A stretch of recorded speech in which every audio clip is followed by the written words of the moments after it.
Hi, this is Chris Condon with John Green Commercial. Today I wanted to talk to you about the 5 steps to a successful Will County lease negotiation. I think with any negotiation here, especially when it comes to real estate, timeframes are kind of a critical factor. You need to understand what your timeframes need to be up front. That way you can adjust accordingly. When do you need to occupy space? Question number 1. If you need something tomorrow, we better get started on it right away. If you're already in a space and your lease is set to expire, depending on your situation, you probably want to start thinking about it 9 to 12 months out. It's kind of a realistic or a good starting point. If you need a build out, meaning you're going to need to build offices and those sorts of things above and beyond what's usually available in the marketplace, those build outs can take quite a bit of time, anywhere from 4 to 6 weeks for a relatively simple one, 3 months or better for a relatively extensive one. So you need to factor that in if you need to be in space in a relatively short period of time. Kind of the next consideration is, what's your criteria? What are the must-haves? What are the nice-to-haves? Really understanding your needs and understanding if it's available in the marketplace right now or not. Inventory is super tight. There's not a lot of options.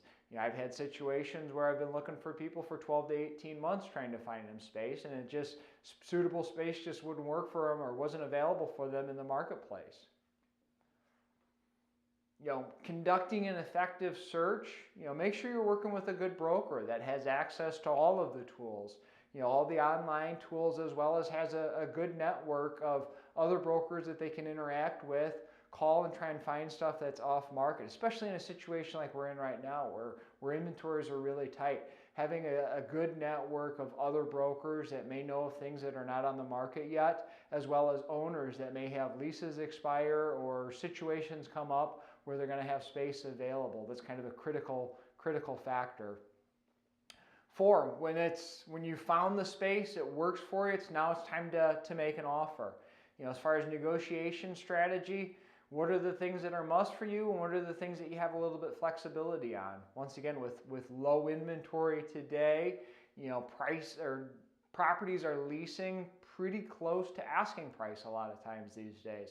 So there's not significant discounts really available. I mean, you certainly can try, you certainly want to be as aggressive as you can in that, but in the marketplace right now, things are leasing relatively quickly and relatively closing to the asking price.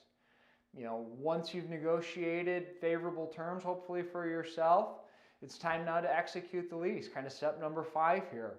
Making sure that you take the time to review the lease, and some of them can be quite long, as well as having your attorney take a look at the lease. Just ensures that you're putting yourself in a position to have a space that works well for your business at a price that's a good reflection of the marketplace, or a relatively good deal for you, and you understand all the terms and conditions of that. So if things go wrong or things go sideways, you understand what rights that you have and what options you have and can exercise those rights. I hope you found this helpful. If there's anything I can do for you or any way I can help you, please let me know. My contact information is right here. Hopefully I hear from you soon. Have a great day.